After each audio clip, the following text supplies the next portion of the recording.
Boa noite, irmãos.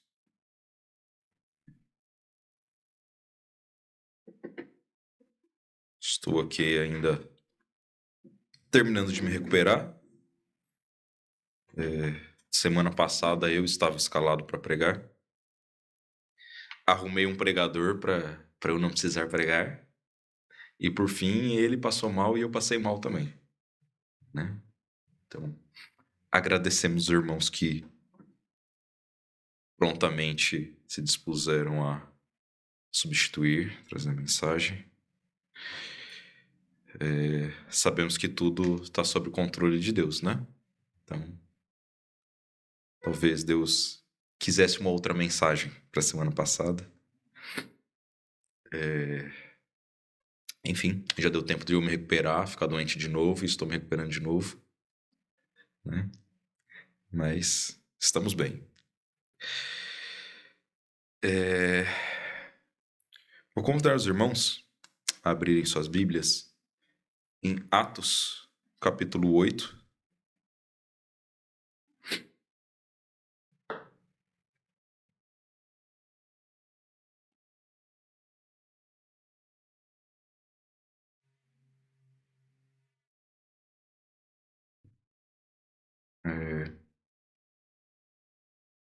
Nós vamos meditar do versículo 9 até o versículo 24, tá, irmãos? É uma passagem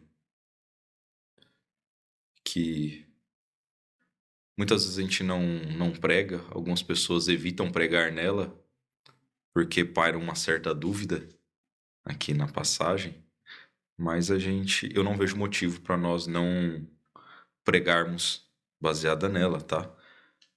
A gente simplesmente comenta o que nós não temos certeza e a gente medita, pensa, cada um chega à sua conclusão, tá bom? Vamos pensando aí se o Simão se converteu verdadeiramente ou não, tá, irmãos? Existem pregadores, pessoas que nós realmente consideramos a opinião, que divergem nessa passagem, tá? Alguns acham que ele se converteu sim, e outros acham que não. Mas nós vamos ver aqui, e de qualquer forma, nós temos lições importantes para tirar para nós, ok? Primeiramente, nós vamos meditar do versículo 9 ao 11. Que ele diz assim: Estava ali um certo homem chamado Simão, que anteriormente exercera naquela cidade a arte mágica e tinha iludido o povo de Samaria, dizendo que era uma grande personagem, ao qual todos atendiam, desde o menor até o maior, dizendo: Este é a grande virtude de Deus. E atendiam-no, porque já desde muito tempo os havia iludido com artes mágicas. Então aqui nós temos a descrição desse personagem, desse Simão, o mágico. Era um homem que praticava ilusionismo, né, irmãos? Ele era nada mais, nada menos do que um grande mentiroso. Aparentemente muito bom nisso, né? Porque a passagem diz que todos criam nele, do menor ao maior. Ele era respeitado por todos. E ele usava disso para exercer uma certa liderança religiosa, né? Como nós vemos aqui, a passagem diz que se referia, diziam dele, né? Este é a grande virtude de Deus. Então achavam que ele vinha de Deus. E aí, irmãos, nós trazemos a nossa primeira lição, né? Porque nós temos também nos nossos tempos muitos homens que se passam por enviados de Deus, por servos de Deus.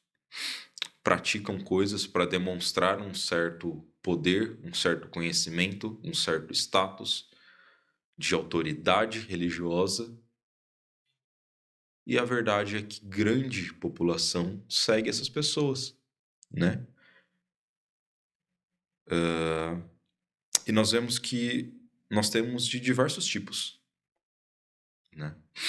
Nós temos aqueles que nós rebatemos prontamente e que levam grande multidão e a gente não consegue entender nem como. A gente olha e fala, esse cara é um mentiroso, a cara larga. As asneiras que essa pessoa fala. Mas esse tipo de pessoa se torna muitas vezes muito óbvio para a gente identificar que não são de Deus. Mas, irmãos, a repreensão que fica para nós é de nós estarmos atentos àquelas pessoas que talvez passam desapercebidos por nós, né? Existem pessoas no meio batista mesmo, talvez próximo a nós, que também praticam praticamente a mesma coisa que esse homem. Talvez não façam um truque de mágica no púlpito, mas ele usa de recursos para agradar a multidão e com isso faz com que as pessoas sigam ele. É engraçado aqui, né? Porque as pessoas seguiam a ele, sendo que aqui não fala nada que ele falava alguma coisa de Deus, né? Nós vemos em algumas passagens pessoas se colocando como verdadeiramente falsos profetas, né? Claramente, assim. Falava usando o nome de Deus e tudo mais. Mas esse homem, o que ele fazia era artes mágicas. Ele dava ao povo algo que o povo queria. Ele queria ver coisas acontecendo. E muitas vezes nós podemos estar buscando também algum lugar que coisas acontecem. Coisas mágicas, coisas espetaculares. Ok, não vou atrás de um circo ou de um mágico por aí do mundo, alguém que fica fazendo essas curas que nós sabemos que são falsas. Mas talvez você busque algo que te agrada. Talvez a gente busque... eu gosto de ouvir mensagem de tal pessoa. Por quê? Porque muitas vezes, eu quero uma pessoa que fala de forma culta. E ele me entrega isso. Ou eu gosto de uma pessoa divertida.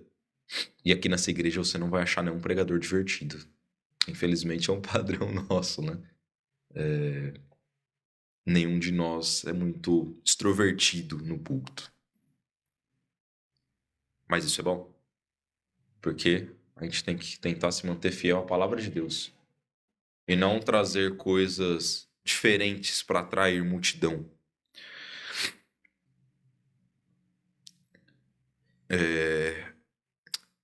Nós vemos que ele aqui era tido como grande personagem.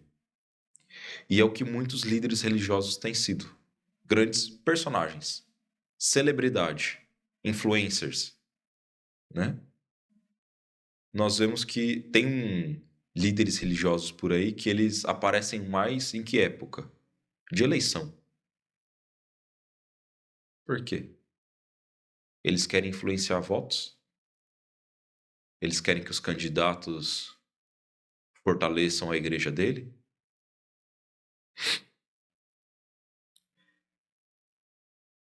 Nós devemos fugir desse tipo de coisa. Não devemos buscar ser grandes personagens ou pessoas reconhecidas pelas pessoas por nós mesmos.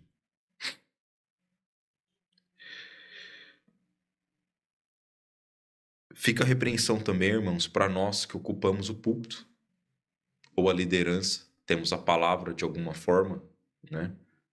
Irmã quando vai dar uma aula, quando vai dar o estudo entre as irmãs, quando vai usar de influência sobre as outras. Os varões quando vão pregar, quando vão dar abertura, ou em qualquer estudo. Nós devemos tomar cuidado de não seguir as coisas do coração. Tentar impressionar as pessoas com coisas que não são a palavra de Deus. Nós devemos zelar quando nós vamos ocupar a posição de fala da igreja. Nós devemos ter muito cuidado. Toda vez que nós vamos pregar, nós temos que analisar com muito cuidado o que nós estamos falando. Cada palavra que nós falamos. Às vezes nós caímos em um certo erro de ser muito informal, né? Na mensagem nem tanto. Quando nós vamos pregar aqui, nós ainda tomamos um pouquinho mais de cuidado. Mas muitas vezes eu vou dar abertura no culto e acabo sendo de uma forma muito informal. Ou numa oração. Nós devemos sempre ter em mente que nós estamos ocupando o lugar de fala, de liderança espiritual. Tudo o que nós falamos tem influência no que as pessoas estão ouvindo, como elas vão interpretar, no que o visitante está entendendo.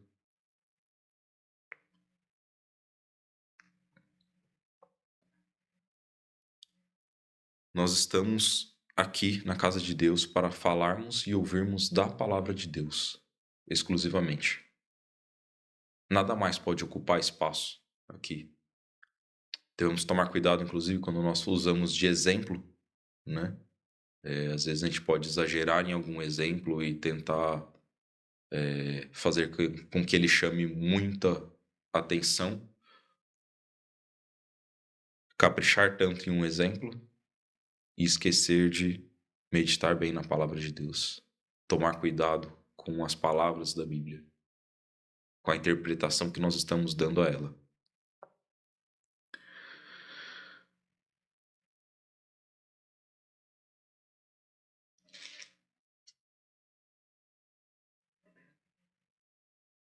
Continuando aqui na passagem, irmãos,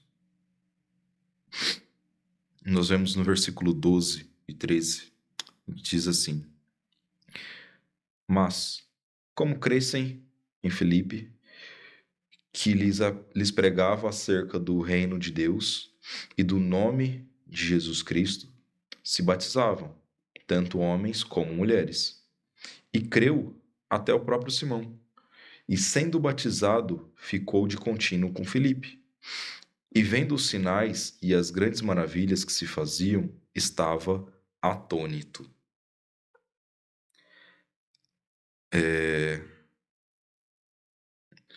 Nós vemos aqui, né, contextualizando, Filipe estava pregando na Samaria, mas todos os outros os apóstolos em si estavam em Jerusalém ainda, né? Eles não tinham saído de lá. Estavam concentrados em Jerusalém. E Filipe estava pregando. Aqui nós temos uma passagem de um trecho, né, que mostra algumas pregações de Filipe, o trabalho dele.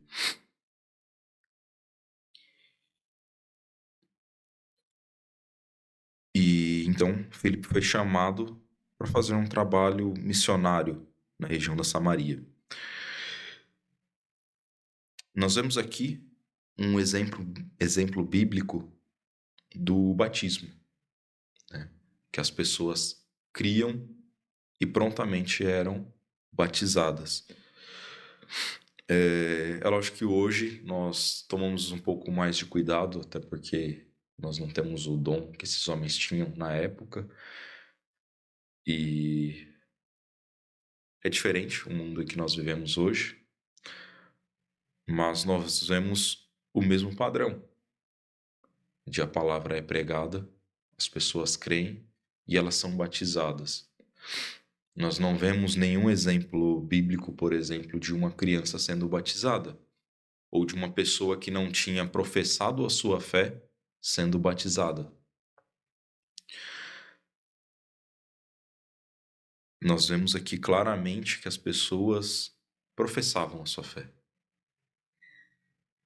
Elas demonstravam publicamente e elas desejavam o batismo. E elas eram batizadas assim. Um crente verdadeiro, ele deve desejar o batismo. Porque o batismo é uma demonstração pública da fé da pessoa, do que aconteceu na vida dela, da vida transformada dela. E é preocupante quando nós vemos as pessoas se dizendo se tornarem cristãs e não ansiarem por ser batizados. Ela não está querendo demonstrar o que aconteceu na vida dela? Ou será que ela não entendeu o que simboliza o batismo? Nós devemos ter mais ânsia em demonstrar a nossa transformação de vida às pessoas. O batismo é uma das primeiras formas de você fazer isso. Mas será que nós mantemos essa vontade de demonstrar a transformação de nossas vidas?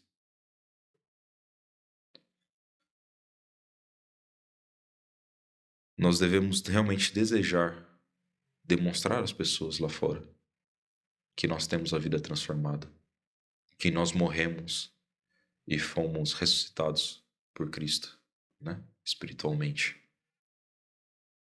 Que nós somos transformados por Ele, que nós temos uma nova vida.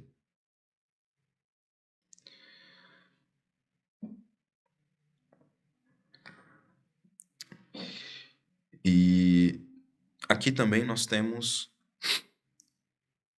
onde começa a divergência entre as pessoas, né?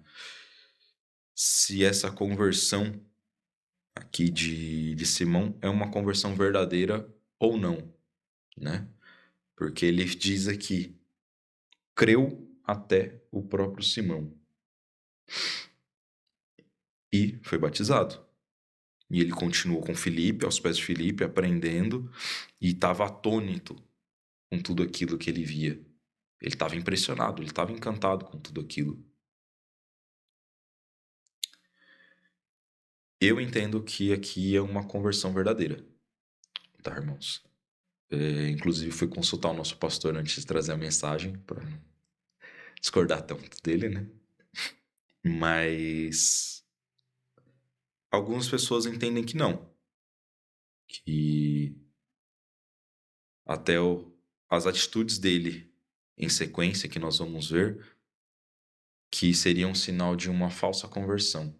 De ele só tinha seguido porque as pessoas todas que seguiam ele tinham se convertido, então ele buscou estar ainda influente no meio da multidão ali, né? Se colocou aos pés do Filipe para estar próximo da liderança e ele estava ali buscando ainda exercer o que ele fazia anteriormente. Bom, irmãos, nós devemos seguir o que está escrito, né? O que está escrito aqui é que Simão creu. É verdade que a Bíblia também usa a mesma expressão para dizer que até os demônios o creem. Mas ele foi batizado e, ao meu ver, a passagem não diz em lugar nenhum que ele não era convertido. Tá? Nós vamos continuar analisando a passagem e, caso alguém discordar, fique à vontade. Pode falar para o pastor.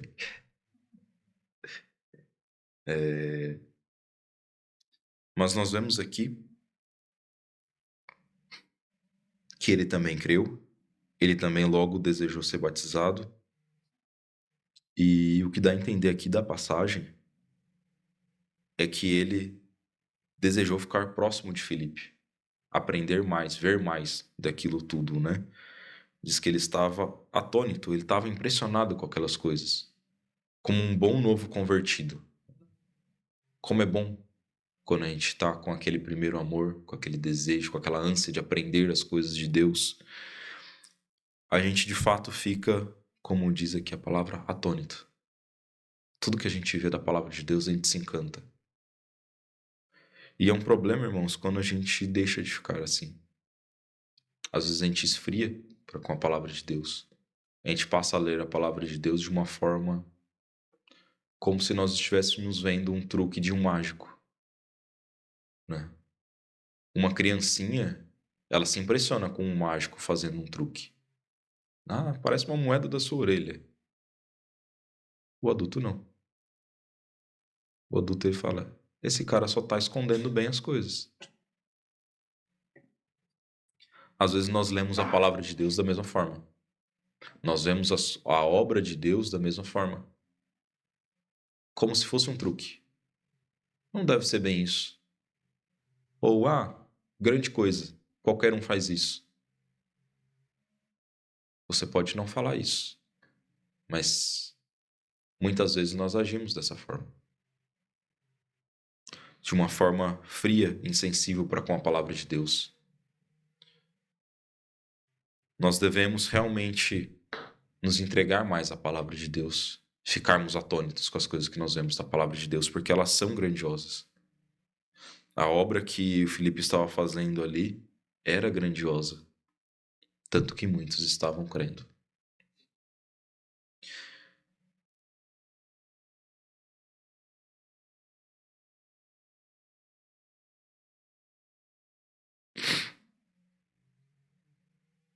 Continuando aqui a passagem, irmãos, ele diz: os apóstolos, pois, que estavam em Jerusalém, ouvindo que Samaria recebera a palavra de Deus, enviaram para lá Pedro e João, os quais, tendo descido, oraram por eles, para que recebessem o Espírito Santo, porque sobre nenhum deles tinha ainda descido, mas somente eram batizados em nome do Senhor Jesus. Então lhe impuseram as mãos e receberam o Espírito Santo.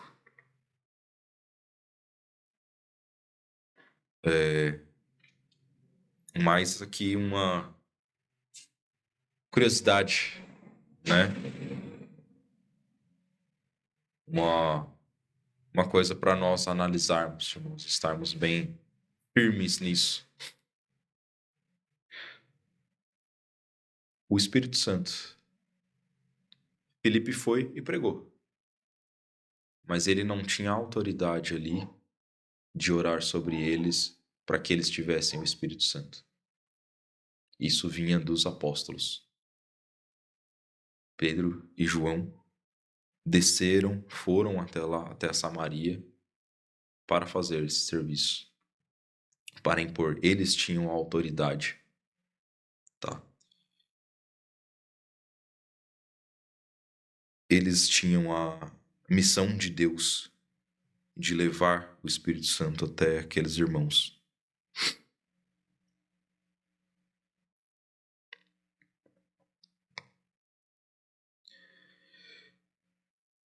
E aqui no versículo 18, ele diz: e Simão, vendo que pela imposição das mãos dos apóstolos era dado o Espírito Santo, lhes ofereceu dinheiro, dizendo: dai-me também a mim esse poder, para que aquele que sobre quem eu puser as mãos receba o Espírito Santo. Aqui nós começamos a duvidar talvez da conversão dele, né? É uma atitude estranha para nós, né? Uma pessoa querendo comprar um direito, um dom, uma autoridade espiritual.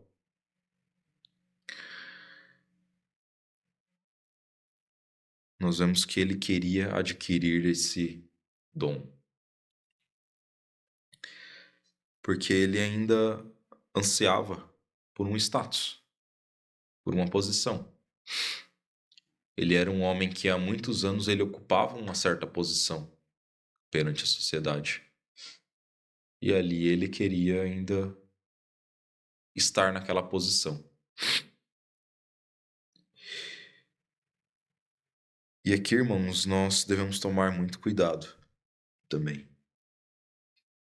Porque muitas vezes no nosso dia a dia, ou antes da conversão, ou no nosso dia a dia, nossa rotina profissional, em casa, de alguma forma, Nós temos uma certa posição, nós agimos de uma certa forma, nosso trabalho nos leva a ser de uma certa forma, e nós achamos que na igreja nós devemos ser da mesma forma. Eu posso ser um gerente numa grande empresa, mas não ser um líder espiritual.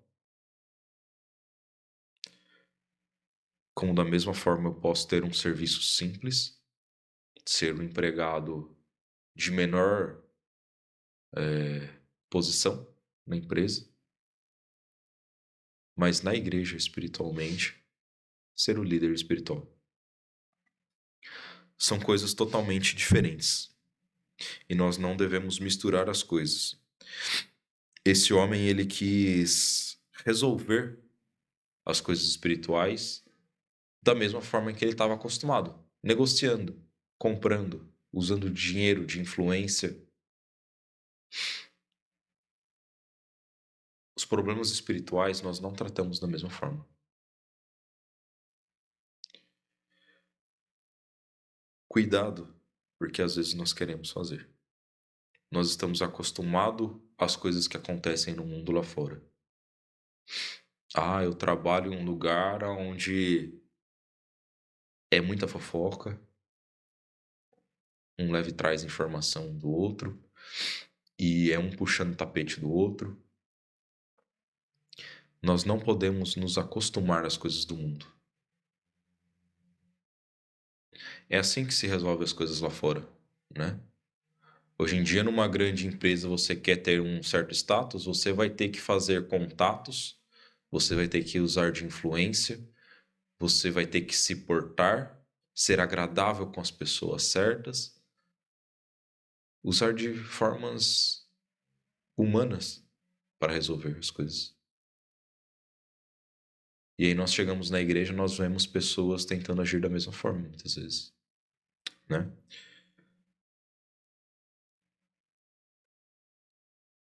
Na igreja nós devemos aprender a tratar as coisas de forma espiritual e levar isso para a nossa vida. A palavra de Deus, ela nos ensina outros meios de resolver as coisas.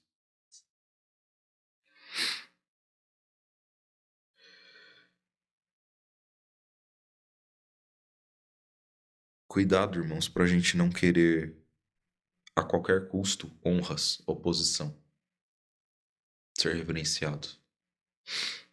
Eu vou falar bonito do púlpito para as pessoas ficarem encantadas em como eu falo bem. Eu não posso ter esse tipo de pensamento. Ou deixa eu cantar aqui, mostrar a minha voz, mostrar que o irmão do meu lado está cantando errado. Nós devemos tentar ensinar sim os irmãos a cantarem da melhor forma possível, né? Quem conhece um pouquinho mais, quem tem um pouquinho melhor de qualidade, poder ensinar o irmão é muito bom. Mas isso deve ser feito em amor, para que o irmão também possa louvar melhor, possa servir melhor, possa fazer uma coisa melhor. Não deve ser uma briga de ego. E nós vemos que muitas vezes na igreja as coisas se tornam briga de ego, né? Os jovens começam a ter oportunidade de pregar e logo vira uma briga de quem prega melhor, quem tem mais chances, quem que o pastor tá gostando mais. Vamos fazer um ranking na escala ali, quantas vezes o pastor escalou cada um para ver quem tá sendo queridinho. A gente brinca, mas isso é verdade. Acontece e eu já vi vários jovens depois me confessarem que já tiveram esse tipo de pensamento. Aí eu já fiquei chateado, porque o pastor tava dando mais vezes pro outro. Ou eu tentei pregar de uma forma para parecer melhor. E eu creio que entre as irmãs acontece a mesma coisa, né? Porque, irmãos, é natural do ser humano isso. Nós devemos tomar muito cuidado com o nosso coração, com o nosso orgulho, com o nosso anseio de querer ser algo a mais, de querer ser grande, ser bem visto.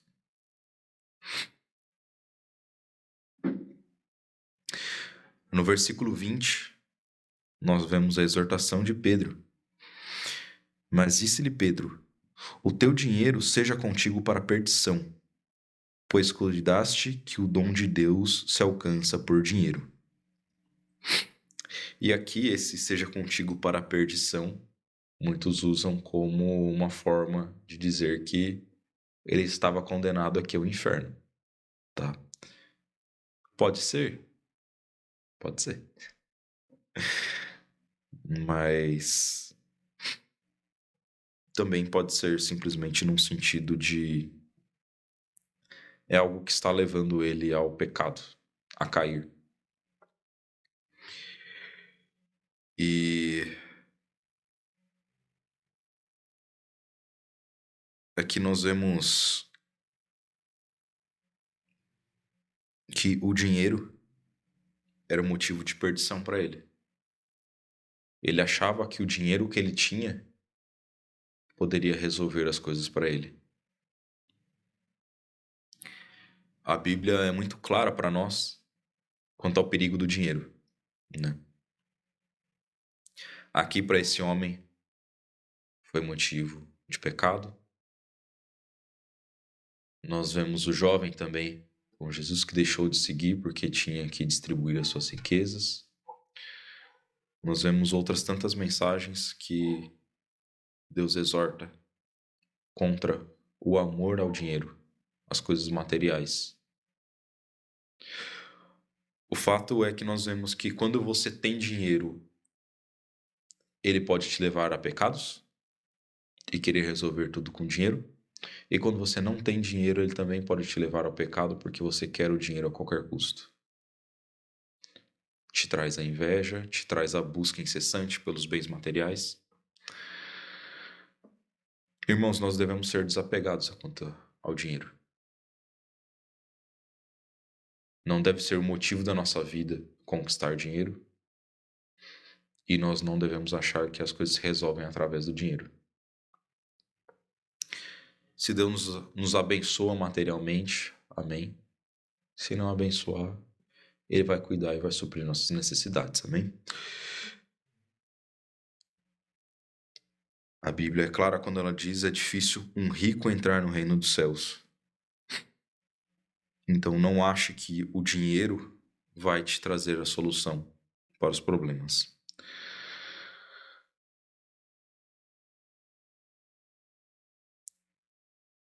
O versículo 21 diz: tu não tens parte nem sorte nesta palavra, né, da imposição das mãos, porque o teu coração não é reto diante de Deus. Então aqui Pedro está sendo bem claro de que Simão não era digno de ter dom algum, de ser usado por Deus, porque o coração dele ainda não era reto, não era de acordo com a vontade de Deus. E aqui é uma lição para nós, porque se nós desejamos ser usados por Deus, a primeira coisa que nós devemos fazer é ter um coração reto. Viver uma vida correta, digna, da forma em que Deus manda. Nós vemos muitas vezes, eu quero ocupar um cargo na igreja e eu tento me capacitar ao máximo. Eu vou fazer cursos, vou comprar livros, vou fazer uma coisa. Quando que a primeira coisa que ele deveria se importar seria ter uma vida de oração e buscar ter uma relação com Deus melhor. Será que nós estamos buscando ter um relacionamento com Deus? Buscando uma santificação no nosso dia a dia, para que então nós sejamos usados por Deus?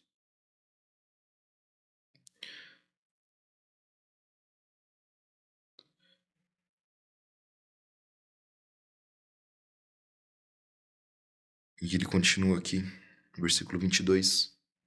Arrepende-te, pois, desta tua iniquidade, e ora a Deus, para que porventura te seja perdoado o pensamento do teu coração. Então aqui os irmãos pensem nessa repreensão de Pedro e julguem se Simão era convertido verdadeiramente ou não. Mas ele sendo convertido ou não, irmãos,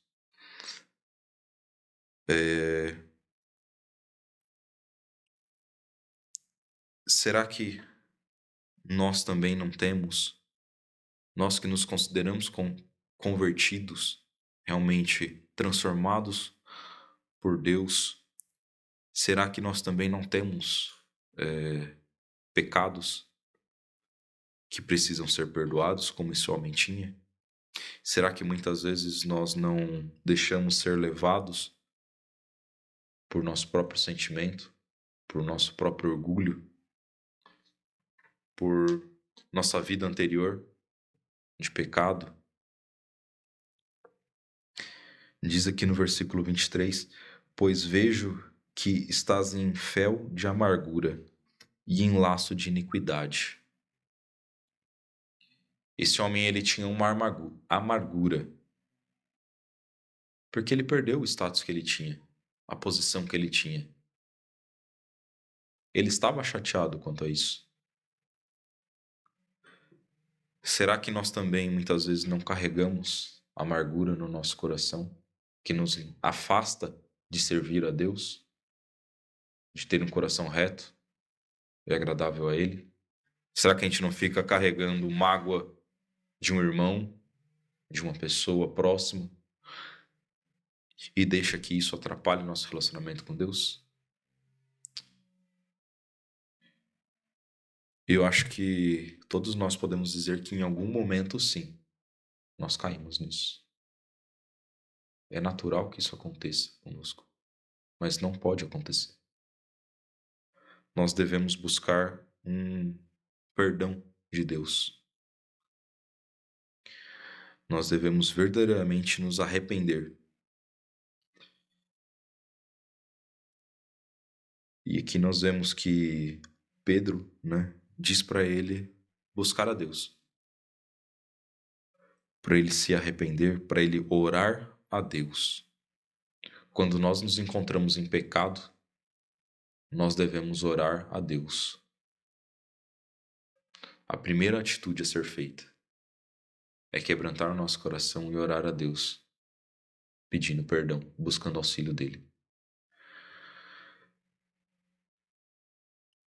E nós vemos aqui no versículo 24 que Simão respondeu.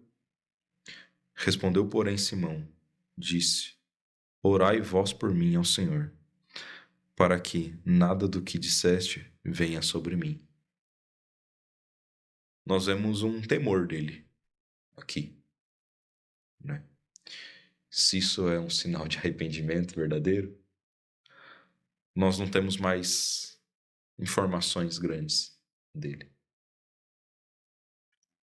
Mas nós vemos que a atitude dele aparente é de um arrependimento. E ele pede para que Pedro ore por ele. Irmãos, muitas vezes quando nós estamos em um pecado muito grande e nós muitas vezes nos achamos indignos de estar na presença de Deus, não é verdade? Nós estamos em pecado e nós não queremos orar. Porque nós não queremos nos colocar perante Deus sabendo que nós estamos errados. Mas aqui a atitude desse homem foi pedir que Pedro orasse por ele, intercedesse, ele ajudasse ele naquilo, né?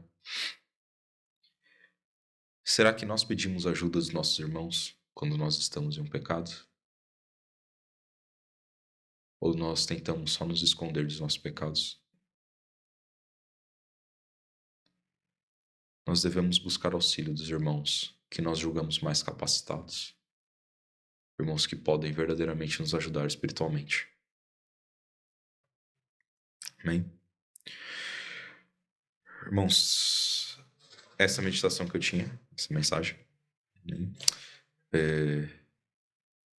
Espero que os irmãos também reflitam, pensem um pouquinho aqui nessa passagem e no que aconteceu na vida desse homem, daquelas pessoas, né? Não só ele, aquelas pessoas ali também seguiam a Simão, seguiam um falso evangelho e tiveram suas vidas transformadas porque elas deram ouvido à palavra verdadeira de Deus. Elas souberam reconhecer o homem que pregava fielmente a palavra de Deus. Ele falava ali da palavra de Deus. Amém?